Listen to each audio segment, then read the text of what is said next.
বিরতির পর স্বাগত। এবার চোখ রাখছি উড়িষ্যার পুরীর দিকে। এ মুহূর্তে জগন্নাথ যাত্রার, বিশেষ করে রথযাত্রার প্রস্তুতি চলছে পুরীতে।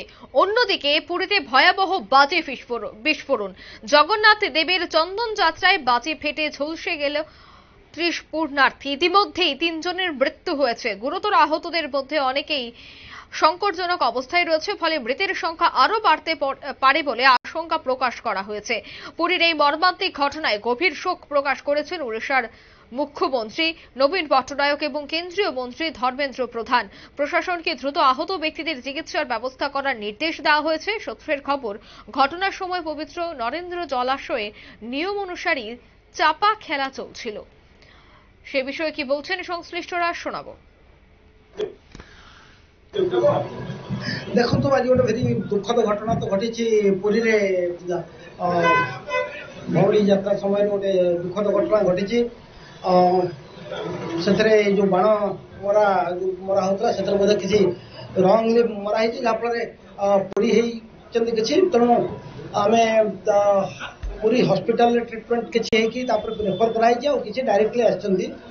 ଆମେ ବର୍ତ୍ତମାନ ସୁଦ୍ଧା ଯାହା ଖବର ଆସିଛି, ସମ୍ ଅଲ୍ଟିମେଟରେ 3 ଜଣ, ସମ୍ ହସ୍ପିଟାଲରେ 2 ଜଣ ପେସେଣ୍ଟ ଆଡମିସନ ହେଇଛନ୍ତି। ଏମ୍ସରେ 2 ଜଣ ଆଡମିସନ ହେବାର ସୂଚନା ଆସିଛି। ଏସ୍ସିବିରେ ଜଣେ ପେସେଣ୍ଟ ଆସିକି ପହଞ୍ଚିଛନ୍ତି। ଆଉ ସେଠୁ ପାଖାପାଖି ଟୋଟାଲ ପେସେଣ୍ଟ ମାନେ ପ୍ରାଇଭେଟ ଆମ୍ବୁଲାନ୍ସରେ କିଛି ଆସିଛନ୍ତି, ଗଭର୍ଣ୍ଣମେଣ୍ଟ ଆମ୍ବୁଲାନ୍ସ ପାଖାପାଖି 30 ପେସେଣ୍ଟ ପୁରୀରୁ ଆସିଛନ୍ତି ବିଭିନ୍ନ ହସ୍ପିଟାଲକୁ। ହାଇଟେକକୁ ଶୁଣା ଯାଉଛି ଜଣେ ପେସେଣ୍ଟ ଯାଇଛନ୍ତି ବୋଲି ଆମେ ଚେକ୍ କରୁଛୁ। ଆଉ ଏଠି ଏସ୍ସିବିରେ ଆମେ ବର୍ତ୍ତମାନ ସୁଦ୍ଧା ଜଣିଏ ପେସେଣ୍ଟ ପାଇଛୁ ଏବଂ ଏଠି ତାଙ୍କର ଆଇସିୟୁ ଏବଂ ଏସି ୱାର୍ଡ ସବୁ ରେଡି କରି ରଖାହେଇଛି। ଡକ୍ଟର ଅଛନ୍ତି, ପ୍ଲାଷ୍ଟିକ ସର୍ଜନ ଡିପାର୍ଟମେଣ୍ଟର ହେଡ୍ ମଧ୍ୟ ଅଛନ୍ତି। ସମସ୍ତେ ରେଡି ଅଛନ୍ତି and will try to provide what ever best ଯାହା ଟ୍ରିଟମେଣ୍ଟ ହେଇପାରିବ ଆମେ ତାକୁ। ବର୍ତ୍ତମାନ ପର୍ଯ୍ୟନ୍ତ ଯାହା ଆସିଛି ଆରାଉଣ୍ଡ, অর্থাৎ ইতিমধ্যে কিন্তু পুরীর জগন্নাথে ভয়ঙ্কর পরিস্থিতি। সে বিষয়ে বিস্তারিত জানবো। টেলিফোন লাইনে রয়েছে নিউজ বাংলার প্রতিনিধি সুপ্রীতি মুখার্জি। সুপ্রীতি, এই বাজি বিস্ফোরণকে কেন্দ্র করে মৃতের সংখ্যা ধীরে ধীরে বাড়তে শুরু করেছে এবং এই যে ঘটনা এই মুহূর্তে সংঘটিত হয়েছে পুরীর জগন্নাথ মন্দিরে, তুমি কি আপডেট পাচ্ছ? সামনেই তো রয়েছে রথযাত্রারও প্রস্তুতি চলছে পুরীতে। এই মুহূর্তে কি পরিস্থিতি রয়েছে পুরীর জগন্নাথ মন্দিরে? দেখো, এই ঘটনা দেখে কোথাও যেন মনে পড়ে যাচ্ছে 2023 সালে রাজ্যের সেই বিপত্তির কথা। রথের দিন দাঁড়িয়ে কৈলাসহরের যে অবস্থা আমরা দেখছিলাম কুমারঘাটের, সেই কুমারঘাটের অবস্থা যেন আজকে কোথাও গিয়ে আবার মনে পড়ে যাচ্ছে পুরীর জগন্নাথ দেবের চন্দন যাত্রার ঘটনায় হঠাৎ বিস্ফোরণকে কেন্দ্র করে। এখনো পর্যন্ত সত্যি মর্মান্তিক এই খবর। গোটা দেশের নজর রয়েছে পুরীর দিকে। তবে রথযাত্রার আগেই সেই বিপত্তি ঘটে গেল। বুধবার আমরা খবর পেয়েছি যে চন্দন যাত্রা যখন চলছিল জগন্নাথ দেবের, ঠিক সেই সময় নরেন্দ্র পুষ্করিণী সরবরাহ যেটা রয়েছে সেখানেই সকলে জমায়েত হয়েছিলেন। আর হাজার হাজার পুণ্যার্থীদের ভিড় ছিল, কারণ সারা বছরেই তো পুরীতে ভিড় লেগেই থাকে। কিন্তু তার সঙ্গে এই যে জগন্নাথ দেবের স্নান যাত্রা এখন চলছে, সামনেই যেহেতু রয়েছে রথ, আষাঢ় মাস পড়লেই রথের আনন্দে মেতে উঠবে দেশবাসী। এই আনন্দ উপভোগের জন্য বাড়তি একটা ভিড় লক্ষ্য করা যায় পুরীতে জগন্নাথ দেবের মন্দিরে। তাই ভিড় প্রচুর প্রচুর ছিল, অগণিত মানুষের ভিড় জমে উঠেছিল গতকালকে চন্দন যাত্রার সময়। ঠিক সে সময় হঠাৎ করে বাজির ফুলকি এসে পড়ে একটা বাজির স্তূপের উপরে, কারণ বাজি ভটকা আনন্দ উল্লাসে মেতে উঠেছে সবাই। তারপরে কিন্তু এই বাজির উল্কা যখন পড়ে আসতে উপর থেকে পড়ে আসে, তারপরে ঘটে যায় ভয়াবহ বিপদ। এক প্রকার বলা যায় এই কোন অশনি সংকেত, এমনটাই কিন্তু এখন ভক্ত সাধারণ প্রশ্ন তুলেছেন জগন্নাথ দেবের চন্দন যাত্রার বিপত্তিকে ঘিরে। এখনো পর্যন্ত যে খবর আমরা পাচ্ছি, দেখো এক্সক্লুসিভ নিউজ বাংলার দেখাচ্ছে এই ছবি, অগ্নিদগ্ধ হয়েছেন কমপক্ষে 15 জন এবং এই সংখ্যা আরো বাড়তে পারে বলে আশঙ্কা করা হচ্ছে প্রশাসনের তরফ থেকে। তবে বুধবার রাতে উড়িষ্যার পুরীতে ভয়াবহ অগ্নিকাণ্ডে এক প্রকার 15 জন পুণ্যার্থী জখম হয়েছেন, যাদের শরীরের অধিকাংশ অংশ ঝলসে গেছে। আমরা নির্দিষ্ট কারণবশত আমরা সেই ছবি দেখাতে পারছি না, কিন্তু তাও আমরা এক্সক্লুসিভ সেই ফুটেজ দেখাচ্ছি দর্শকদের সামনে, রাখছি সেই ছবি। জগন্নাথ দেবের স্নান যাত্রায় এই যে ভয়াবহ বিস্ফোরকের প্রাথমিক তদন্তে এখনো পর্যন্ত যে খবর আমরা পেয়েছি তাতে করে আগুন লেগেছিল আতশবাজিতে, আর আতশবাজিতে আগুন লাগার ফলেই কিন্তু এই বিপত্তি বলে খবর।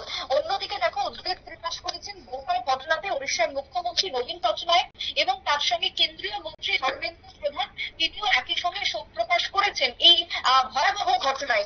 সামনে রয়েছে রথযাত্রা, সেজে উঠছে ধীরে ধীরে পুরী, কিন্তু রথযাত্রার আগে এই যে ভয়াবহ বিপদ বা বিপত্তি ঘটে গেল, তার জন্য কিন্তু মানুষের মধ্যে আতঙ্ক এবং আশঙ্কা কম থাকছে না। বুধবার চন্দন যাত্রায় হাজার হাজার মানুষের ভিড় ছিল, আর সেই ভিড়ের মধ্যে এই ভয়াবহ বিপদ কিন্তু এক প্রকার শুরু হয়ে যায়। অনেকেই প্রাণ বাঁচাতে এদিক ওদিক ছোটাছুটি করেন, আর অগ্নিদগ্ধ হয়েছে। তুমি বুঝতে পারছো, আগুন লেগে যাওয়া মানে শরীরে কতটা জ্বালা পোড়া সেই সময় ধরেছে, আর সেই জ্বালা পোড়া থেকে অনেকে রেহাই পেতে সরোবরে ঝাঁপ পর্যন্ত দিয়েছেন।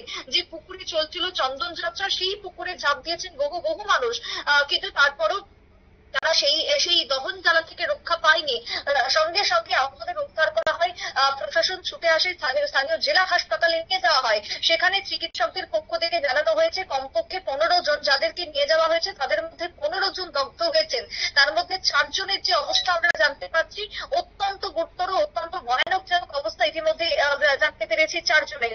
ইতিমধ্যে নবীন পটনায়ক তিনি দুর্ঘটনাতে শোক প্রকাশ করেছেন এবং সোশ্যাল মিডিয়ায় বিশেষ করে এক্স হ্যান্ডেলে তিনি পোস্ট করছেন একের পর এক, এবং আহতদের যথাযথ চিকিৎসার ব্যবস্থা করার নির্দেশ তিনি দিয়েছেন। কোন রকম ভাবে চিকিৎসার ক্ষেত্রে যাতে কোনো কার্পণ্য করা না হয় সেই জায়গাতে স্থানীয় প্রশাসন প্রস্তুত রয়েছে। নবীন পটনায়কের নির্দেশ মতো চিকিৎসার খরচ কিন্তু বহন করা হবে মুখ্যমন্ত্রীর ত্রাণ তহবিল থেকে, তেমনটাই কিন্তু নবীন পটনায়ক এক্স হ্যান্ডেলে জানিয়ে দিয়েছেন টুইটের পর। পাশাপাশি কেন্দ্রীয় মন্ত্রী ধর্মেন্দ্র প্রধান তিনি এক্স হ্যান্ডেলে একইভাবে দুঃখ প্রকাশ করেছেন এবং তারপরে কিন্তু দ্রুত সকলের সুস্থ কামনা করছেন। তবে পরিস্থিতি এখন কোন দিকে যাচ্ছে সেটা কিন্তু এখন দেখার, কারণ ইতিমধ্যে দেশের প্রধানমন্ত্রী তিনি কিন্তু নেই। তিনি আজকেই তিনি গেছেন 4 দিনের সফরে কন্যাকুমারী, সেখানে তার বিশেষ করে বলা যায় যে ধ্যানে বসার কথা রয়েছে। তাই এখনো পর্যন্ত প্রধানমন্ত্রী নেই, থাকতে নিশ্চয়ই তিনি উড়ে যেতেন হেলিকপ্টারে করে, যেমনটা আমরা দেখেছিলাম অন্যান্য ক্ষেত্রে দুর্যোগের সময় তিনি চলে যান সেই জায়গাতে। পুরীর অবস্থা রীতিমতো ভয়াবহ। পশ্চিমবঙ্গের মুখ্যমন্ত্রী মমতা বন্দ্যোপাধ্যায় তিনিও একইভাবে শোক প্রকাশ করেছেন ঘটনার, এবং অতি দ্রুত এই ঘটনাতে তোমার ব্যবস্থা গ্রহণ করার প্রয়োজন রয়েছে সে কথাও কিন্তু বাংলার মুখ্যমন্ত্রী মমতা বন্দ্যোপাধ্যায়ও জানিয়েছেন। স্থানীয় সূত্রের যে খবর, চন্দন যাত্রার সময় জগন্নাথ এবং ভাই বোনেদের যে চাপা খেলা উপলক্ষে আতশবাজি প্রচলনের কথা থাকে প্রত্যেকবারই, এবারেও সেই প্রদর্শনের কথা ছিল চাপা খেলাকে কেন্দ্র করে, আর সেই চাপা খেলার জন্য এক প্রকার উৎসবের মেজাজ চলছিল। স্থানীয় যারা রয়েছেন তারা যেরকম উৎসবের আনন্দে মেতে উঠেছিলেন, তার সঙ্গে যারা দর্শনার্থীরা রয়েছেন তারাও কিন্তু একইভাবে মেতেছিলেন এই আনন্দে। তার মধ্যে এই বিপত্তি ঘটে গেল, প্রায় দগ্ধ হয়েছেন 2 ডজনের বেশি মানুষ, মানে বুঝতে পারছো প্রায় 20 পেরিয়ে গেছে, 24 থেকে 25 জন মতন আহত, গুরুতর ভাবে দগ্ধ হয়েছেন 15 জন, তার মধ্যে 4 জনের অবস্থা আরো ভয়াবহ। এদেরই মধ্যে তোমার ইতিমধ্যে পুরীর যিনি এসপি তিনি যেটা জানাচ্ছেন পিনাক মিশ্র, যে কয়েকজন যুবক বাজি ফাটাচ্ছিলেন এবং প্রাথমিক তদন্তে তারা জানতে পারেন যে স্থানীয়রা এবং স্থানীয়দের সেই বাজির ফুলকি যখন উড়ে এসে পড়ে একটি বিশাল বাজির মধ্যে, আতশবাজি স্তূপের মধ্যে যখন পড়ে, তা থেকেই কিন্তু বিস্ফোরক শুরু হয়ে যায়। সামনে বেশ কয়েকজন শিশু দাঁড়িয়েছিল, সেই শিশুরাও কিন্তু একইভাবে পুড়ে যায়। শোক প্রকাশ করে ইতিমধ্যে গোটা দেশের পক্ষ থেকে ঘটনার জন্য সকলেই ব্যথিত, এমনটাই জানাচ্ছেন সকলে। তবে পুরীর পক্ষ থেকে মুখ্য সচিব থেকে শুরু করে জেলা প্রশাসন আহতদের চিকিৎসার ব্যবস্থা শুরু করে দিয়েছে। ইতিমধ্যেই তহবিল খোলা হয়েছে, মুখ্যমন্ত্রীর ত্রাণ তহবিল, সেখানে অনেকে আশ্রয় নিচ্ছেন। ঘটনায় রীতিমতো হতভম্ব হয়ে গেছেন বাদবাকি যারা দর্শনার্থীরা ছিলেন, বেশ কয়েকজন ইতিমধ্যে তোমার ফিরে আসতে শুরু করেছেন। সবকিছুকে মিলিয়ে এক প্রকার বলা যায় পুরীর যে পরিস্থিতি সেটা কিন্তু যথেষ্ট ভয়াবহ। সামনেই রথযাত্রার আগে এমন পরিস্থিতি এর আগে কখনোই হয়নি। তবে জগন্নাথ দেবের কোন লীলা সেটাই কিন্তু এখন বলছেন যারা ভক্ত দর্শনার্থীরা রয়েছেন। তবে যারা আহত হয়েছেন তাদের যাতে দ্রুত সুস্থ হয়ে উঠতে পারেন, তারা সেই দ্রুত আরোগ্য কামনা করে ভগবানের কাছে ইতিমধ্যে প্রার্থনা শুরু হয়ে গেছে। তাদের পরিবারের পক্ষ থেকে চারিদিকে কান্নার একেবারে রোল শুরু হয়ে গেছে। রীতিমতো আমি জানি না কতদূর বোঝাতে পারছি, পরিস্থিতি কিন্তু যথেষ্টই ভয়াবহ। গতকাল থেকে ক্রমশ উদ্বেগ বাড়ছে একের পর এক খবর উঠে আসার পর। ধন্যবাদ সুপ্রীতি। অর্থাৎ পুরী জগন্নাথ দেবের চন্দন যাত্রায় বাজে বিস্ফোরণ, আর সেই বাজে বিস্ফোরণে বেশ কয়েকজন আহত হয়েছেন। এবার মৃতের সংখ্যাও ধীরে ধীরে বাড়তে পারে, এমনটাই কিন্তু এই মুহূর্তে জানা যাচ্ছে সংশ্লিষ্টদের পক্ষ থেকে। নিয়ে নিচ্ছি ছোট্ট একটি বিজ্ঞাপন বিরতির সঙ্গে থাকুন।